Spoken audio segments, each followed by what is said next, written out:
नमस्कार, मैं हूं मनोज वर्मा और आप देख रहे हैं अटेंशन। और अटेंशन में बात होगी माननीयों के मनमाने बोल की। जी हाँ, चुनाव के वक्त अक्सर आपने सुना होगा कि नेताओं की जुबान फिसल गई, लेकिन चुनाव के बाद भी कई माननीयों के मनमाने बयान सुनने को मिल जाते हैं। ऐसा ही हुआ भोपाल में, जहाँ नशा मुक्ति को लेकर एक कार्यक्रम आयोजित किया गया, जिसमें मंत्री नारायण सिंह कुशवाहा ने महिलाओं को सलाह दी कि वो पतियों से घर में शराब पीने के लिए कहें, उन्हें बेलल दिखाएं और खाना न दें। तो राजगढ़ में मंत्री नारायण सिंह पवार ने कलेक्टर को धरना देने की चेतावनी तक दे दी, जिस पर अब कांग्रेस निशाना साध रही है। हालांकि सवाल ये है कि आखिर क्यों बार बार माननीय इस तरह के बयान देते हैं और कब माननीयों के मनमाने बोल बंद होंगे। आज इन्हीं सवालों के आसपास चर्चा करेंगे, लेकिन पहले रिपोर्ट देखिए।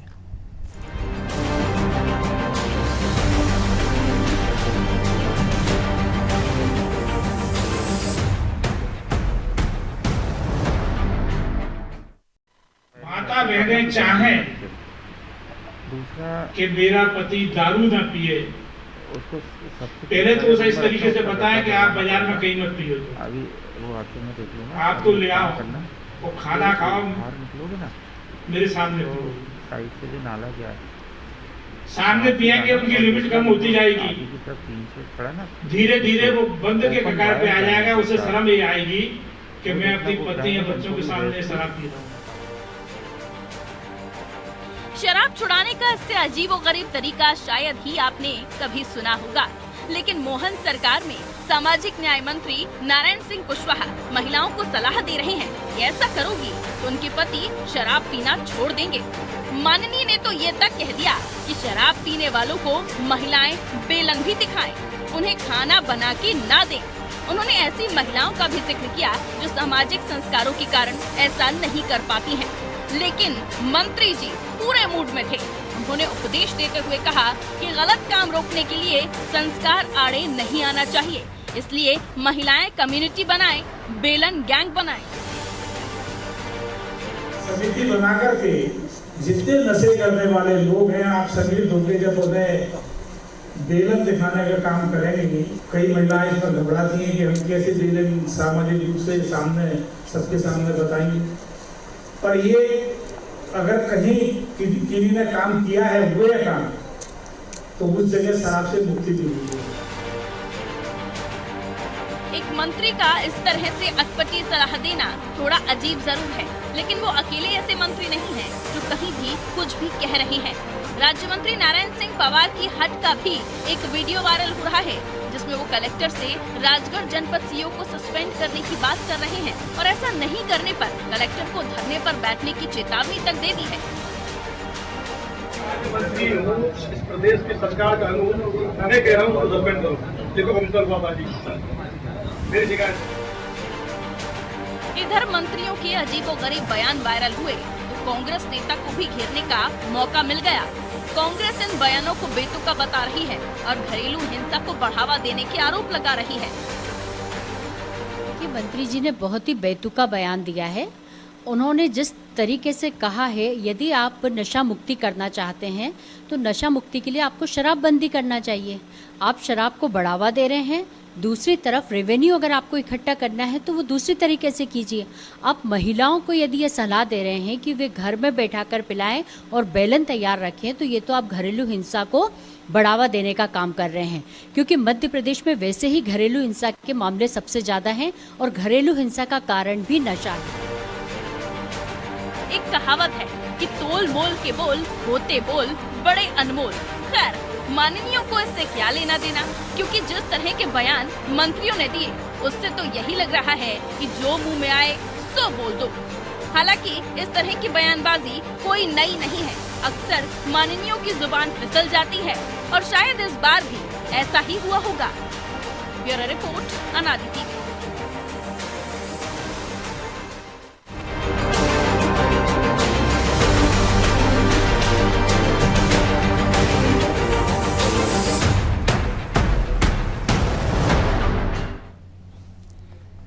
तो इसी पर चर्चा करने के लिए हमारे साथ जुड़ गए हैं वरिष्ठ पत्रकार रमेश शर्मा और हमारे सहयोगी प्रभु पटेरिया और ब्रिजेश चौक से।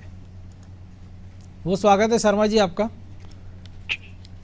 तो पहले हमने देखा कि जो लोग बाहर पीते थे तो उमा भारती ने आंदोलन किए, शराब दुकानों पर पत्थर फेंके और आहते बंद करा दिए, और अब मंत्री जी कह रहे हैं कि आप घर में पीजिए। देखिए, मोटे तौर पर कहीं ना कहीं आप ये देखिए कि 190 डिग्री पर मोड़ कभी नहीं होता। आपको कहीं ना कहीं एक सर्किल बनाना होगा। अगर शून्य से आरंभ होकर के पुनः आपको शून्य पर आना है तो आपको एक पूरा चक्र बनाना होगा। बिल्कुल। तो मोटे तौर पर ये उन लोगों के लिए है जो किसी प्रकार दारू नहीं छोड़ना चाह रहे हैं। दारू नहीं छोड़ना चाह रहे हैं तो उनको समझा करके, पहले तो चूंकि दारू सड़क पर पिए तो ज्यादा खर्च होता है, कई प्रकार की झंझटें होती हैं, चाकूबाजियां होती हैं। तो मेरी दृष्टि से ये एक प्रकार से चक्र बना करके व्यक्ति को दारू से मुक्त करने का जो सुझाव है, तो मैं समझता हूँ ये तो उचित सुझाव है। मेरी दृष्टि में ये अनुचित सुझाव नहीं है। पहले तो उनको कहा जाए कि भैया घर में ही बैठ के पी लो, बाजार में नौटंकी करने की बजाय। और घर में बैठ के पिएंगे तो स्वाभाविक रूप से कम 10% लोगों को तो शर्म आएगी, यार बच्चों के सामने ना पिए, मोहल्ले वाले क्या सोचेंगे। और फिर धीरे धीरे पत्नी थोड़ा सा दबाव बनाएगी, और दबाव बनाएगी तो दारू छूट जाएगी। इतिहास में एक सबसे बड़ा प्रसंग ये वाला है देवी अहिल्याबाई का और खांडे राव का। जी। खांडे राव भी इसी तरह के व्यक्ति हुआ करते थे। अचानक उन्होंने ज्यादा खर्च किया, किसी प्रकार ससुर से बात करके वो घर में आए। वो घर में आकर के फिर धीरे धीरे वो सुधर गए थे 2 साल में, और एक बहुत अच्छे योद्धा बन गए थे। मैं समझता हूँ, मेरी दृष्टि में तो मंत्री का ये सुझाव महिलाओं की दृष्टि से, परिवार की दृष्टि से ठीक है। वो ठीक है कि उन्होंने बेलन की बात कही, लेकिन धीरे धीरे समझा करके उनको रास्ते पर लाया जा सकता है। ये तरीका इस तरीके से है। एक व्यक्तिगत तौर पर नाम लेना ठीक नहीं समझता। एक भोपाल के एक पत्रकार रहे हैं जी। वो अब आप आज वो दुनिया में नहीं है, उनके बच्चे हैं दुनिया में, भोपाल के ही थे, 6 नंबर पर रहते थे, एक सरकारी आवास उनको मिला हुआ था। सड़क पर पी करके उपद्रव करना, पत्नी ने कहा कि भाई घर में ही ले आया करो। धीरे धीरे करके लगभग 1.5 साल में उनकी शराब बंद हो गई थी, और फिर बहुत अच्छा लिखने पढ़ने लगे थे। तो मैं समझता हूँ ये सलाह तो कोई बुरी सलाह नहीं है जी। लेकिन इसका दूसरा पहलू भी है ना शर्मा जी की, मान लीजिए जो लोग अगर 100 लोग घर में ला रहे हैं और 5 को गिल्टी हुई, इनको ग्लानी और उन्होंने छोड़ दी, लेकिन जो बाकी 95 हैं, या हम कह रहे हैं कि आधों ने भी छोड़ दी, लेकिन जो 50% हैं वो बूढ़े माँ बाप होंगे, उनके घर में पत्नी होगी, बहनें होंगी, भाई होंगे, बच्चे होंगे, उनके सामने जब ये करेंगे तो हो सकता है आप एक नई पोत तैयार कर रहे हो शराबियों की। ठीक है, हमारा भाई पी रहा है, पिता पी रहा है, चाचा दादा ताऊ पी रहा है, तो हमको क्या बुराई है। देखिए, तो किसी दिन ऐसा होगा कि वो चुरा के पीना शुरू कर देगा। देखिए, मोटे तौर पर ये मान करके चलिए कि घर के वातावरण से मुश्किल से 10% लोग ही बिगड़ते हैं। बाकी जो बच्चे बिगड़ते हैं वो स्कूल कॉलेज की संगत से बिगड़ते हैं, घर के वातावरण से कोई नहीं बिगड़ते। कितने ऐसे परिवार हैं जो बिल्कुल संस्कारी हैं, लेकिन संतान कैसी जा रही है, किस रास्ते पर संतान जा रही है। तो कुल मिलाकर के ये वो नहीं है। और बल्कि घर में अगर आएंगे तो मेरी दृष्टि से माता का, पिता का, परिवार का, सबका दबाव पड़ेगा और वो दारू छोड़ देंगे। एक प्रकार से ये उपचार है, इलाज है। ये मेरे ख्याल से ये व्यसन को बढ़ावा देने नहीं है, ये इलाज है। ये तो प्रभु जी इलाज है, क्योंकि ये ऐसी बीमारी है कि जब दिग्विजय सिंह के शासनकाल में आता व्यवस्था शुरू की गई थी, तब भी तर्क ये दिया गया था कि लोग घरों में शराब पीते हैं, बच्चों से मारपीट करते हैं, बुजुर्ग माता पिता पर बुरा प्रभाव पड़ता है, और जिसके कारण शराब दुकानों के बगल में हाथों की व्यवस्था की गई कि लोग बाहर ही अपना शराब पिएं, घर परिवार में ना जाएं और घर में कम से कम शांति रहे। उमा भारती ने आंदोलन किया, शराबबंदी की बात करते करते आताबंदी पे वो मान गई, अब जो भी उसके कारण रहे हों। और अब मंत्री जी की ये नई सलाह, तो बेहतर होता तो कैबिनेट में सलाह दे देते, क्योंकि जो नए ठेके हुए उसके पहले अगर ये व्यवस्था करवा देते वो। देखिए मनोज जी, शराबबंदी एक ऐसा विषय है जिसपे खासकर उन लोगों को जो सरकार में है और जो कैबिनेट में निर्णय लेते हैं, जो हर साल एक्साइज पॉलिसी लाते हैं, उससे आय बढ़ाने पर खुशी मनाते हैं, राजस्व आय का इजाफा होता है, उनको इस शराबबंदी के बारे में बोलना ही नहीं चाहिए। पहली बात तो ये है, और ख़ासकर सार्वजनिक मंचों पर तो इस तरीके की बातें उनको नहीं करनी चाहिए जो चर्चा में आए। जी, गलत कुछ नहीं बोला है मंत्री जी ने, जो बोला है उसके अपने मायने हैं। उनने जो ये भी कहा है उनने कि जो घर में यदि जाएंगे तो बच्चों को देखकर फिर उनको शर्म आएगी, धीरे धीरे छूट जाएगी। पत्नी का बेलन का भी उदाहरण उन्होंने दिया है। तो उपाय एक ये है जो बता रहे हैं, लेकिन यहाँ तक पहुँचें क्यों? आप सरकार को यदि शराब को पता है कि शराब सामाजिक बुराई है, लोगों को उससे व्याधियाँ होती हैं, आप उसको बंद कर दीजिए पूरी तरह। फिर उससे आपको राजस्व आय बढ़ाने के उपाय क्यों करते हैं? आप शराब दुकानें बढ़ाने क्यों जाते हैं? शिवराज सिंह चौहान जब मुख्यमंत्री बने थे, मुझे याद है बहुत अच्छे से, नरसिंहपुर से उन्होंने शुरू किया था। वो अपनी हर सभा में गाँव के लोगों के बीच जाकर नशे से दूर रहने की सलाह देते थे। वहीं की कैबिनेट हर साल शराब से आय बढ़ाने की प्रपोजल पास करती थी। होते होते ये आया जो भी आप कर रहे थे कि आहताबंदी उन्हें कर दी, लेकिन अब ये आहतों के बंद होने के बाद स्थिति देखिए आप। शराब दुकानों के बाहर सड़क पर शाम को ऐसा मजमा लगता है कि प्रदेश के किसी भी शराब दुकान के पास चले जाइए आप, कि वो ओपन अहाते हो गए, खुली बार हो गई है वहाँ पर। बिल्कुल। और जहाँ जहाँ लोग बैठे हुए हैं, कहीं पर भी खड़े हुए हैं या कोई बीच सड़क पे पी रहा है, तो क्या ये ज़्यादा अच्छा है? जो कई जगह तो अहाते इतनी चल रहे भीड़ है थे, जैसे बंद लगता है जनसभा चल रही है कोई। बिल्कुल। तो ये जो कहीं ना कहीं ये सबको इसको रोकना होगा, तो सिस्टम को वो अपने आप को ठीक करना होगा। आप व्यवस्था कीजिए, यदि आपने अहाते बंद किए हैं तो आप वहाँ पर कर्मचारी पुलिस का तैनात कीजिए जो ये व्यवस्था करे कि कोई वहाँ पर ना पिए, तो फिर आपका वो उपाय पूरा होगा। आप एक नियम है कि शराब पीकर जो वाहन चलाएगा उस पर आप जुर्माना कर सकते हैं, लेकिन वो शराब पी रहा है दुकान के सामने खड़े होकर, तो निश्चित तौर पर घर जाएगा तो वाहन चला के ही जाएगा या पैदल जाएगा, कहीं ना कहीं वो दुर्घटना का कारण तो बनता ही है उनमें से कोई ना कोई। तो इन चीज़ों को रोकने के उपाय निश्चित तौर पर करने चाहिए, लेकिन तरीके से करना चाहिए। आप यदि बोल रहे हैं, मंच पर भाषण दे रहे हैं, सिर्फ भाषण के लिए भाषण दे रहे हैं आप, और उसके बाद अभी आप कैबिनेट में अभी आप नई नीति आएगी तो आप उसको बढ़ावा देने के लिए आ जाएंगे। आप अभी जब बजट आएगा तो आप उसमें बताएंगे, मंत्री वही कैबिनेट के सहयोगी उनके बताएंगे कि हमको इतनी आय हुई है आबकारी से प्रदेश को। तो इन चीज़ों से बचने की कोशिश यहाँ पर करनी चाहिए कि आप सार्वजनिक तौर पर वही बातें बोलें जिस पर आप अमल कर रहे हैं, अमल करते हुए दिख रहे हैं। नहीं तो आपको ऐसी चीज़ों से बचना चाहिए। निश्चित तौर पर शराब को बंद करना चाहिए सरकार को। कई राज्यों में बंद हुई, शराब बंदी के बाद आपको राजस्व बढ़ाने के दूसरे उपाय कर लीजिए। शराब बंदी होगी तो ये नहीं कह सकते कि सभी लोग शराब उनको इजीली मिल जाएगी या पी लेंगे। जिनको पीना है वो हो सकता है उसमें भी अपना रास्ता निकाल लें, लेकिन सबके लिए उपाय नहीं है। देख लीजिए कितनी मौतें, गुजरात देख लीजिए, अभी तमिलनाडु जो शराबबंदी नहीं है, अभी इसी सप्ताह में कम से कम 50 लोगों की वहाँ मौतें हुई हैं। मनोज तो जी, एक क्या नया विंडो खुल जाता है नहीं मनोज जी, क्या मध्य प्रदेश में शराबबंदी नहीं है? क्या मध्य प्रदेश में अवैध शराब से मौतें नहीं होती? बिल्कुल, लगातार हमने मध्य देखा प्रदेश में भी उज्जैन से होती है, तो लेके, ये तो इसको तो रोका ही नहीं जा बिल्कुल सकता है। उज्जैन से जिसको लेके जाना मुरैना है, तक, जिसको इस व्यसन पे जाना है वो अपना रास्ता खोज ही लेगा। लेकिन ये जब आपको आसानी से उपलब्ध नहीं होगी तो फिर कम होगा उसका प्रयोग, मेरा ये कहना है। तो इसीलिए शायद सरकार ने जो कंपोजिट दुकानें कर दी, कि हमने दुकानें बढ़ाई भी नहीं और डबल भी कर दी, कि पहले जो देसी की थी उसमें अंग्रेजी भी दे रहे हैं और जो अंग्रेजी थी उसमें देसी भी दे रहे हैं, और कहने को हो गया कि हमने दुकानें भी नहीं बढ़ाई। देखिए मनोज जी, ये तो एक ये कहें कि एक छायावाद है ये भी, एक शराब दुकान ना बढ़ाने का। मैं अपना उदाहरण दे सकता हूँ कि जो है मेरी देखते देखते एक शराब की दुकान जहाँ नहीं हुआ करती थी वहाँ एक उप दुकान खोली, उसके बाद फिर एक और उप दुकान खोली, फिर एक और उप दुकान खोली। अब उस जगह पर जो उस सड़क पर 4 दुकानें खुल चुकी हैं। सरकार ने नई दुकान नहीं बढ़ाई है, लेकिन उप दुकानें खुलती चली जा रही हैं। वो उप दुकान जो बाद में फिर उसका एक अलग लाइसेंस हो जाता है। कागज पर आप वो उस चीज़ को वैसे नहीं दिखा रहे हैं, लेकिन हकीकत में वो चीज़ें बढ़ती जा रही हैं, तभी तो आपकी आय बढ़ रही है ना, ज़्यादा से ज़्यादा खपत बढ़ रही है। तो निश्चित तौर पर सरकार कहीं ना कहीं तो यहाँ पर भी आम जनता के साथ छलावा करती हुई दिखती है, चाहे सरकार किसी की भी हो। आपको यदि प्रबंध करना है तो निश्चित तौर पर उसको सख्ती से रोकिए। आप उसके बारे में ये नहीं हो कि आप सार्वजनिक मंच पर इस तरीके का बयान दें कि लोग उपाय कर लें, हम नहीं करेंगे, क्योंकि सरकार का दायित्व है नागरिकों के स्वास्थ्य सुरक्षा का दायित्व सरकार का है। हम सरकार को इसीलिए चुनते हैं। यदि कोई गलत हो रहा है तो सरकार को रोकने का प्रबंध भी सरकार को करना चाहिए। तो ब्रजेश जी, एक और हम देखते हैं नियम कि सरकार ने जब कहा है कि घर में अगर आपको बार का लाइसेंस चाहिए तो 1 करोड़ की आपकी आय होना चाहिए, तो आप घर में बार खोल सकते हैं। और एक आदमी जो 10,000 रुपये भी नहीं कमा रहा है, वो भी एक तरह से घर में बार खोलने के आप उसको कह रहे हैं, सलाह दे रहे हैं।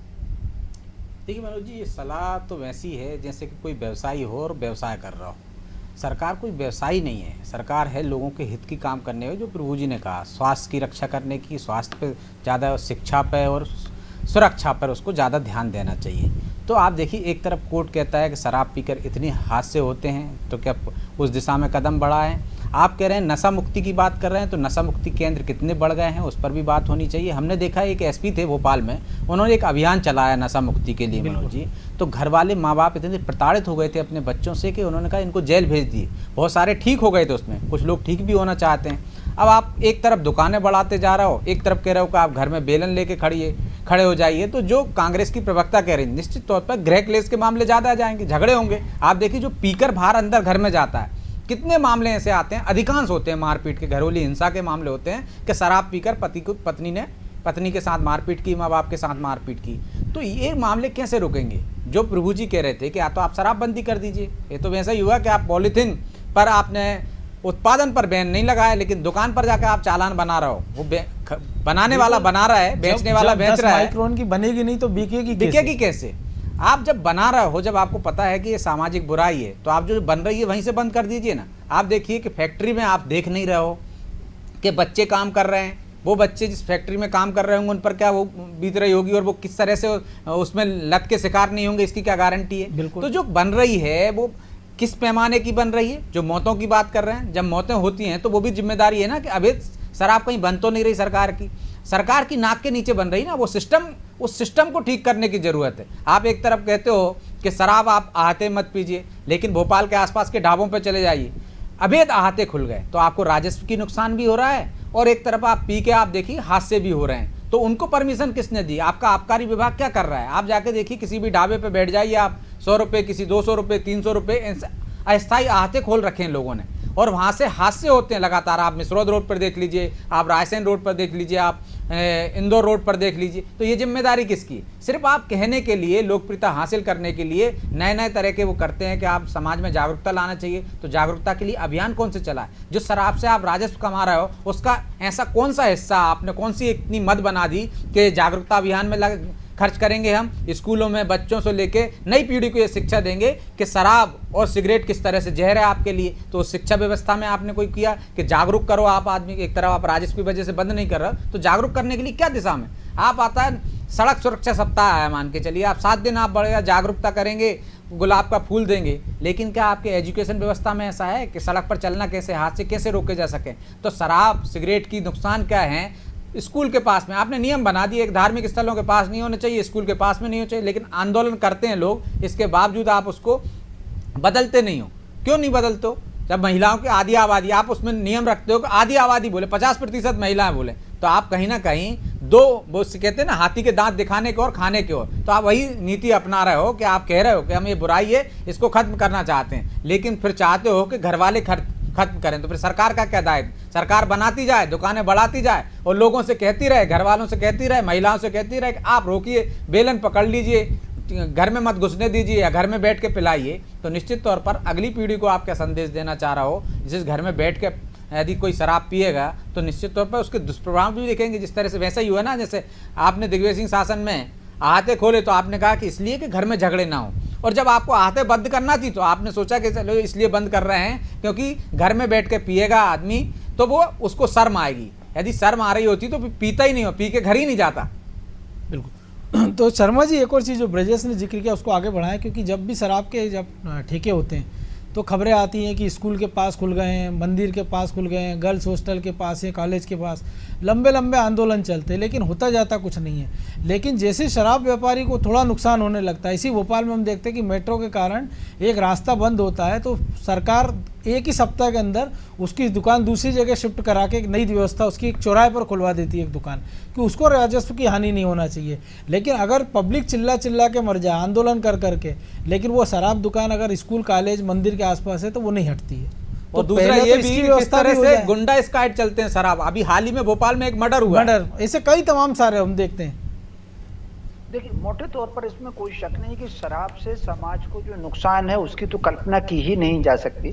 इसमें न केवल व्यक्ति का जो धन का नुकसान होता है बल्कि इसकी प्रतिभा का नुकसान होता है, और इसके साथ साथ वो जीन्स में चली जाती है। और एक शराबी होगा, उसका बच्चा भले ही शराब ना पिए, लेकिन अगर वो शराबी का बच्चा गर्भाधान संस्कार अगर नशे की हालत में होगा तो जो बच्चा होगा उसमें कई प्रकार की बीमारी होती है। इसको विज्ञान ने कह दिया है।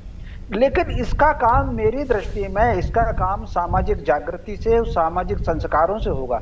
आज का समाज जीवन कुछ ऐसा हो गया है, वो सामाजिक संस्कारों से और परंपराओं से बहुत दूर हो गया है। सरकार के कानून से, सरकार की सख्ती से कभी कोई अपराध रुका है क्या? अपराध आगे चलता है, चोरी आगे चलती है, पुलिस पीछे चलती है, अपराध एक कदम हमेशा आगे होता है। तो कहने का मतलब यह है, हत्या पर प्रावधान है फांसी तक का, तो क्या हत्याएं रुक गई हैं क्या? चोरी पर प्रावधान सजा का है, तो ये सरकार इस काम को नहीं कर सकती। ये समाज के स्तर का ये काम है, और व्यक्ति की संकल्प शक्ति जगाने का प्रोग्राम है कि ये मुझे शराब नहीं पीना है। तो जिसकी संकल्प शक्ति अच्छी होगी, यद्यपि सार्वजनिक नहीं कहना चाहिए, मैं एक उदाहरण देना चाहता हूँ। बिल्कुल। मैं भारत सरकार द्वारा प्रायोजित एक ट्रिप में विदेश गया था 86 में। करीब हम लोग 7-8 देशों में गए थे। भोपाल के उसमें 3 पत्रकार थे, बाकी भारत भर के पत्रकार थे। तो उसमें भारत सरकार का भी एक प्रतिनिधि था। उसमें केवल 2 लोग ऐसे थे जो पूरी दुनिया में गए, घूम करके आओ, शराब नहीं पी। भगवान जी की कृपा से पिताजी के तब से एक, मैं भी उसमें से एक था, घूम करके आ गए। मैं हालांकि वहां से कुछ लेकर के जरूर नमूने की आया, जो मेरे यहाँ सालों पड़ी रही और सूख गई। जिसको नहीं पीना है वो कहीं नहीं पिएगा, जिसको पीना थी, संस्कारों का अभाव है। और ये संस्कार जागृति के लिए परिवार में जैसी चिंता माता पिता कैरियर की करते हैं, वैसी चिंता उनको एक अच्छे नागरिक की करना चाहिए कि बच्चा हमारा, हमारे परिवार का सदस्य नागरिक बने।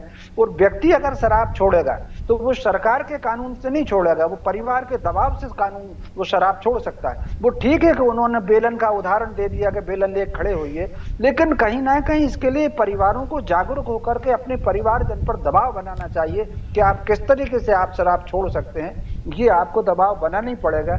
मुझे तो कल मतलब आश्चर्य हुआ था उस दिन, कोरोना में काफी दिनों तक बंद रहा, और जब कोरोना में ढील दी गई, भोपाल के अयोध्या बाईपास पर 1 किलोमीटर लंबी, कल्पना कर सकते हैं, मीडिया में ही खबर आई थी, 1 किलोमीटर लंबी, उतनी लंबी लाइन तो वैक्सीन की भी नहीं लगी होगी। निश्चित रूप से इतनी वैक्सीन की नहीं लगी, इतनी शराब की लगी। ये चैनलों पर पूरे देश की खबरें आई, तो ये कहीं ना कहीं संस्कारहीनता की एक निशानी है। और जिसके लिए समाज के जागरूक लोगों को और मीडिया को भी संस्कार की तरफ ध्यान देना चाहिए, और बार बार कह करके ध्यान देना चाहिए। और निश्चित रूप से कुछ ना कुछ एक चक्र जैसा बना करके जो शराब के बहुत आदी हो गए, इसमें बहुत साहस के साथ, हिम्मत के साथ लेना चाहिए। घरेलू हिंसा की वैसे ही बहुत खबरें हैं, रोज एक आध मर्डर की खबर आती है, कोई पत्नी मार रहा है, कोई प्रेमी से ही मिलकर के पति की हत्या कर रही है। उसमें अगर एक आध और बढ़ जाएगा समाज में संस्कार के लिए, तो मैं समझता हूँ उन सब चीजों पर भी हमको विचार करना चाहिए। शराब से व्यक्ति को दूर करना बहुत आवश्यक है। एक और बात कहना चाहता हूँ, ये शराब की नीति अंग्रेज लेकर के आए थे यहाँ पर, तो वो केवल 2 कारणों से लेकर के आए थे। एक तो व्यक्ति के, भारतीयों की जो प्रतिभा थी वो पूरे विश्व में प्रतिभा है। आप कल्पना कर सकते हैं, नासा में 40% भारतीय हैं, वो आज सूरज के पास जा रहे हैं। तो वो शराब पिला करके भारतीय लोगों की प्रतिभा को समाप्त करना चाहते थे। और दूसरा, कहीं ना कहीं जो बहुत एक प्रकार से औषधि जैसी बनती थी महुआ की, और ये जो हमारे यहाँ बनवासी बंधु बनाते थे, उस पर वो पाबंदी लगा करके अपनी फैक्ट्रियां लगाना चाहते थे। भारतीयों की प्रतिभा को खत्म करना और उससे पैसे कमाना, ये जो अंग्रेजों का था, अंग्रेज भले ही चले गए, 90% उन्हीं के कानून है। पता नहीं क्या कर रहा संविधान सभा में, सारे कानून उन्हीं के हैं। सारी तो ये तो बिल्कुल निश्चित तौर पर चर्चा की बात है। लेकिन प्रभु जी, संस्कार अपनी जगह, लेकिन एक और नियम, एक आदेश जो चर्चा में है कि स्कूलों में बाल प्रेरी नियुक्त करने के आदेश सरकार ने जारी किए हैं कि वो बाल प्रेरी मादक पदार्थों की बिक्री कहाँ हो रही है, इस पर ध्यान देंगे कि स्कूल कॉलेज के पास शराब, नशा, गांजा, चरस, अफीम ये तो नहीं बिक रही है। तो ये काम तो पुलिस का है कि उन छात्रों का है? देखिए, उनको नशे के जो नशीले दवाइयाँ हैं, ड्रग्स हैं, उससे अवेयरनेस के लिए हो सकता है कि उनको जागरूकता दी जाए, जैसा भी रवि शर्मा जी कह रहे थे। लेकिन क्लब बनाकर आप उनको यदि बाहर निकालेंगे तो ये निश्चित तौर पर ये गलत है कि वो छोटे बच्चे हैं, वो स्कूल में पढ़ाई करने गए हैं, वो ये प्रहरी बनने के लिए आपके लिए चौकीदारी करने गए, और जब चौकीदारी करने जाएंगे तो क्या स्थितियाँ होगी, वो भी सोचने वाली बात है। जान जोखिम में भी डाल रहे हैं। हाँ, निश्चित तौर पर तो यहाँ पर गलत है ये। आप उनको जो है प्रहरी क्लब बनाइए, आप उनको सिखाइए, स्कूल में एक पाठ्यक्रम उसमें शामिल कीजिए कि वो नशे से दूर रहें, उसके दुष्प्रभाव बताए जाएं, डॉक्टर्स जाएं, वो इन चीज़ों को समझाएं वहाँ पर, तो ये अवेयरनेस का काम वहाँ पर हो सकता है। लेकिन आप यदि इस तरीके की व्यवस्था में उनको ढालेंगे तो कहीं ना कहीं छोटे बच्चों के लिए ये हितकर नहीं होगा। ये जरूर बड़ी गंभीर विषय है मनोज जी। वो निश्चित तौर पर, क्योंकि वो अनूप जलोटा की एक गज़ल भी बड़ी फेमस है कि एक कोने में गज़ल की महफिल और एक कोने में मैं खाना हो। तो अगर मंत्री जी की सलाह मान ली तो हो सकता है बहुत सारे घरों के एक कोने में मैं खाने हमको देखने को मिलेंगे। बहरहाल वक्त इतना ही था, बहुत धन्यवाद शर्मा जी आपका।